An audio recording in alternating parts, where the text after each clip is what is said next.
Shalom adik-adik. Sekarang saatnya kita akan mendengarkan firman Tuhan. Namun sebelumnya, Lese akan memimpin kalian di dalam doa. Adik-adik ambil sikap doa yang baik dan ikuti doa Lese dalam hati ya. Tuhan Yesus, terima kasih untuk pimpinan dan berkat Tuhan di dalam hidup kami. Saat ini kami mau merenungkan firman Tuhan. Kami mohon Tuhan memberkati Lese yang akan menyampaikannya, sehingga kami anak-anak-Mu pun mendapatkan berkat lewat firman Tuhan yang kami pelajari hari ini. Di dalam nama Tuhan Yesus kami sudah berdoa dan berserah. Amin.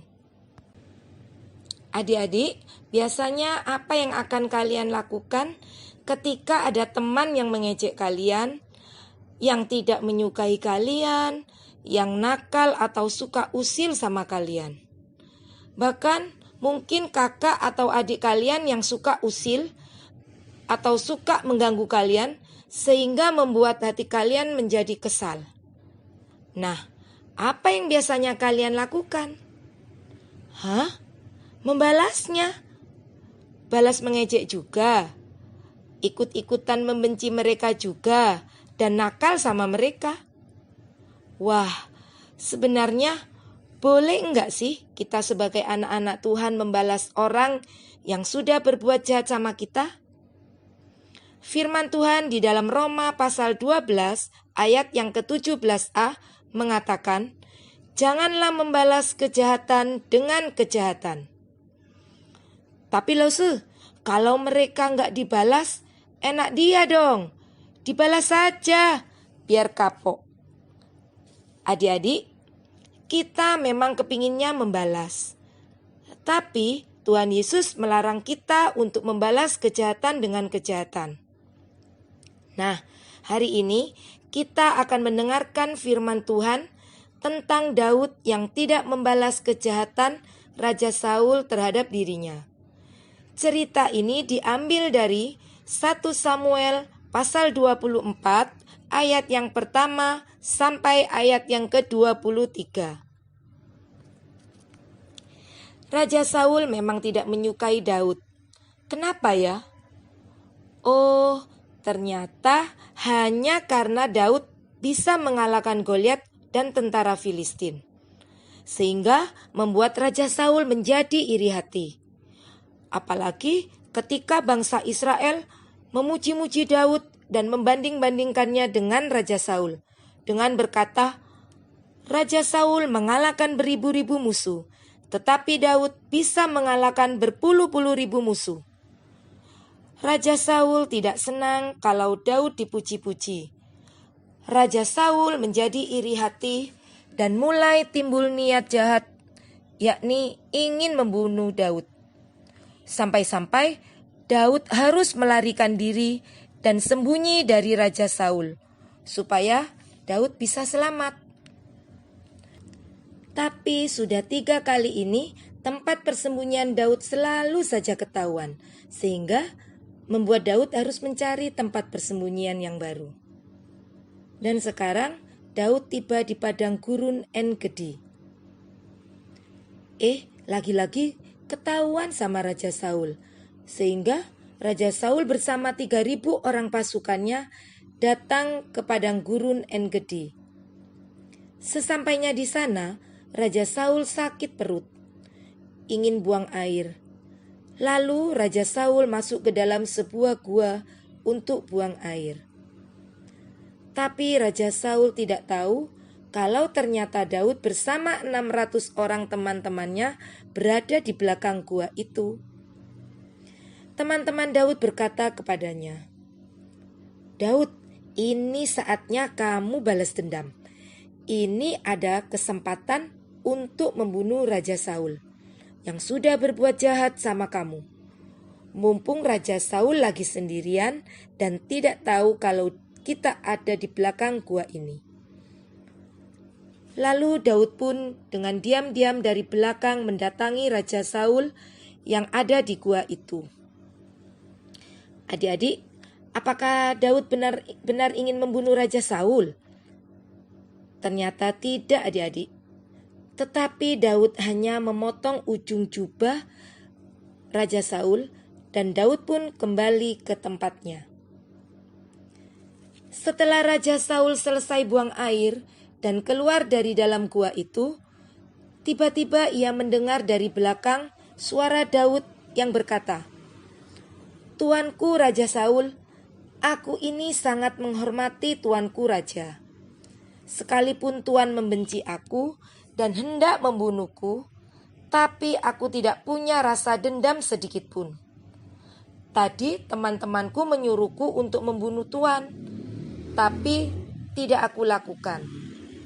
Aku hanya memotong ujung jubah Tuan sebagai bukti bahwa sebenarnya ada kesempatan bagiku untuk membalas kejahatanmu. Tapi tidak aku lakukan. Mengapa? Karena aku takut sama Tuhan. Aku tidak mau melakukan perbuatan dosa. Lagi pula, engkau adalah raja yang sudah diurapi Tuhan." Raja Saul pun langsung menangis adik-adik, sebab Daud tidak membunuhnya sekalipun ada kesempatan. Dia sudah jahat terhadap Daud, namun ternyata Daud tidak membalasnya dengan kejahatan. Lalu Raja Saul berkata, "Daud, engkau memang lebih benar daripada aku, sebab engkau tidak membalasku dengan kejahatan. Aku percaya bahwa engkau, Daud, akan mampu menjadi raja Israel yang baik dan kuat." Lalu setelah itu, Raja Saul kembali pulang ke rumahnya, dan Daud pergi ke arah pegunungan. Adik-adik, betapa indahnya bila kita hidup dengan rukun. Kalau kita membalas kejahatan dengan kejahatan, itu bukan menyelesaikan masalah, tetapi malah menambah masalah, malah tambah benci.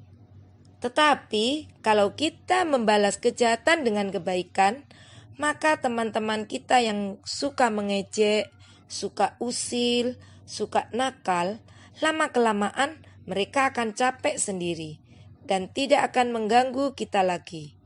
Sebab mereka malu karena kita selalu bersikap baik dan tidak pernah sedikit pun membalas mereka dengan kejahatan. Dan kalau misalnya kakak atau adik kalian suka usil sama kalian, suka mengganggu kalian, kalian jangan langsung marah atau memukul mereka. Mungkin mereka hanya ingin bermain dengan kita. Yang harus kita lakukan adalah memberitahu mereka kalau mau mengajak main harus dengan cara yang baik. Tidak perlu usil. Kita pun harus jadi contoh dalam bersikap yang baik, sehingga hidup kita selalu menjadi berkat dan memuliakan nama Tuhan. Nah adik-adik, mau kan kalian selalu berbuat kebaikan? Mari kita berdoa memohon pertolongan Tuhan Yesus, supaya Tuhan Yesus memampukan kita seperti Daud membalas kejahatan dengan kebaikan.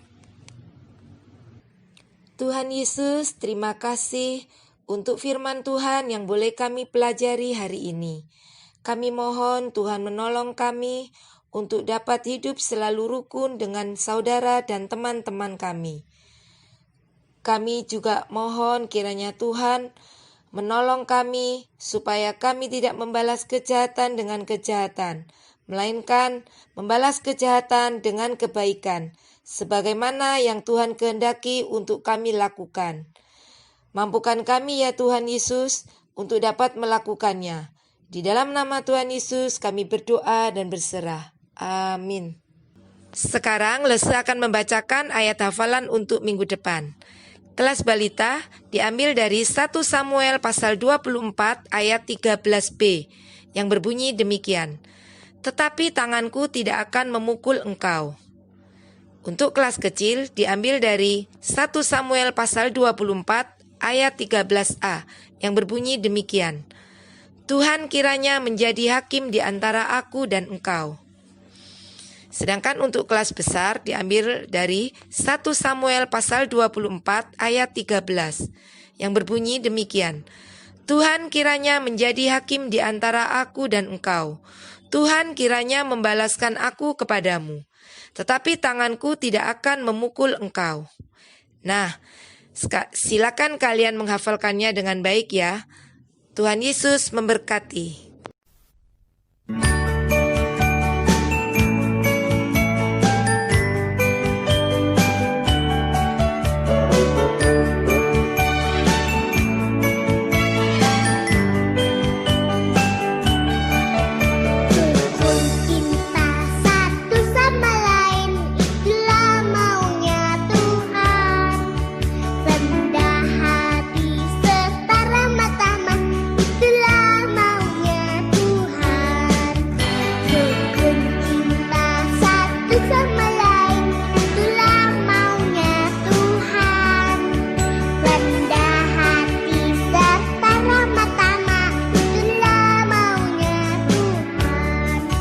Tunjukkan